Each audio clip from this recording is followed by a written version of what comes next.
Hey, everyone, this is Judge Denise, and you are listening to Tron.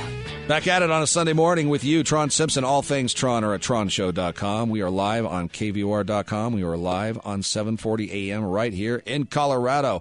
Dr. Zuhdi Jasser, very smart guy, wonderful guy. He's the host of Reform This, also author of The Battle for the Soul of Islam. He joins us now on 740 KVOR. Dr. Jasser, great to have you back, man. How are you? It is great to be back with you. Thanks for having me. Well, let me do a shout-out for my friend Dennis Haw. You and Dennis Haw, a local guy here in town, you guys are good friends, and I appreciate the fact that you are. He wrote a book about the Article 5 Convention of States Political Vertigo, so I know he's listening too, and you guys are fast friends. Well, I'll tell you something. You're a friend of this program. You've been watching this stuff that's going on. First of all, I was going to ask you, what do you think about the Mueller report, just to begin with? Well, I can tell you, it's a lot of discussion happening. Nobody's read it, but at the end of the day, it looks like we spent 2 years in an obsession in Washington, and not much is going to come out, it seems, unless there's things in there that don't merit indictment, but yet they may consider impeachable, which I would doubt, but we'll see. Yeah, that's exactly. We need to read it. I wanted to ask you about this freshly minted Congresswoman, Ilhan Omar, and apparently she's fast friends with CARE, and I know you're watching this as well. Many of us are. Hundreds were protesting this woman, this Omar speech, to the CARE group in Los Angeles. First of all, Zuhdi, you've been dealing with these people. What is CARE? Would you explain to my audience what CARE is? CARE is basically Hamas on K Street. They're the Muslim Brotherhood legacy group that initially was the Islamic Association of Palestine. Then in '96, they shifted their name to Council on American Islamic Relations and said, well, let's hijack the Muslim community and make the Palestinian issue a religious one. And their anti-Israel stance, anti-Semitism, they nationalized into a Islamic organization. And they've gotten support from not only other Muslim Brotherhood groups, but globally from governments like Turkey's Erdogan, who's sympathetic to them, to Qatar, to donations from Saudi, etc. Mm-hmm. So at the end of the day, it's a Islamist group that has a different worldview for the world, which looks at the development and ascendancy of Islamic State. Talking to Dr. Zuhdi Jasser, and of course he is a doctor. He is the president of American Islamic Forum for Democracy and a former U.S. Navy lieutenant commander. He is a physician. And you're an American. You're a dad. You're a husband. You're a family member just like the rest of us out here. And we see what certain people are trying to do in this country. And look, Omar, I'm not sure. She's very arrogant, it seems to me, Dr. Jasser. She seems like she doesn't really want to talk to the press. That would also go for this other woman, Rashid Tlaib, and of course, Ocasio-Cortez. I call them the three amoebas. But somehow, some way, these people aren't necessary. There seems to be a lot of anti-Semitism coming from some of these people. Yeah, I mean, the radicalization of the Democratic Party is just epitomized by these three congresswomen.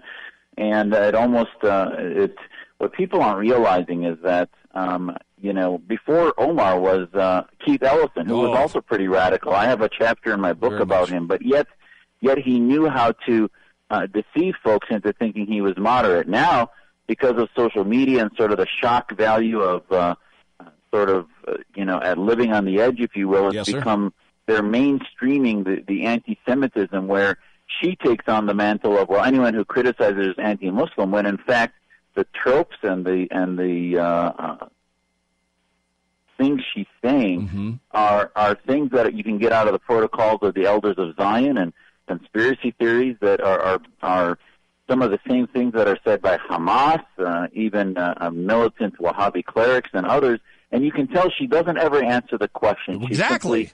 She simply deflects to her Muslim identity rather than the ideas. And Pelosi and others, while Pelosi's doing a cover on Rolling Stone with her, they were going to repudiate her in a statement from Congress, and it came out something she voted for herself because it wasn't calling her out by name. It's just absurd. It really is. And by the way, I know you said this.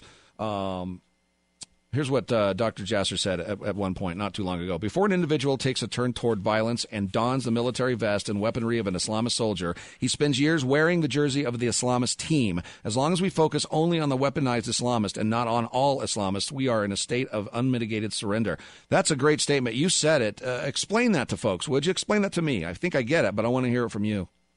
Well, here's the issue, is they seem to dominate the conversation into saying, well, if we're talking about radicals, it must mean militant terrorists. Yep. Militant terrorists don't come out of thin air.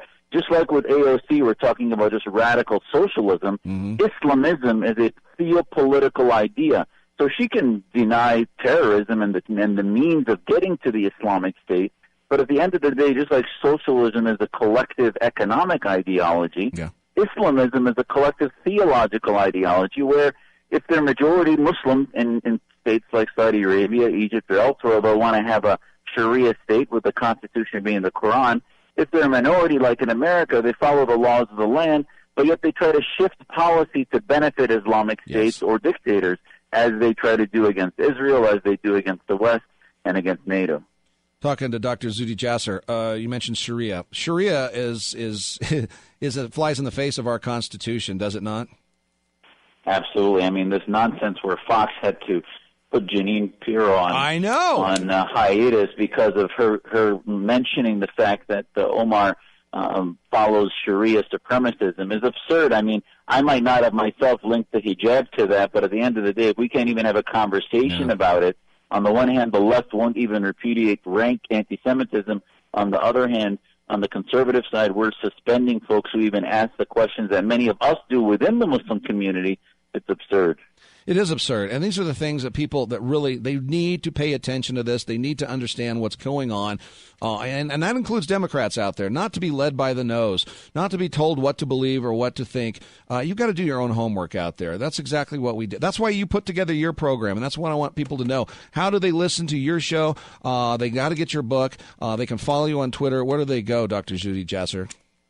Yeah, my Twitter handle is Dr. DRZUHDI Jasser, Jasser. Our podcast, Reform This, is on iTunes and SoundCloud. And find our Muslim Reform Movement at MuslimReformMovement.com and .org. And, you know, we're looking for strategies, solutions. We're not afraid to debate the tough issues because, you know, enough with the political correctness and the infantilization of Muslims. We need to treat them as adults and not simply treat them as children. Exactly right, and not let these extremists come in here and try to push their way into Congress, push their way into our lives, try to take. And that, by the way, it's not just we're not just talking about Islam, we're not just talking about Christianity or Judaism. We're talking about people out there who want to control this country and whatever means they have. That's exactly what they want to do, and I know you're totally against that, as I am, sir.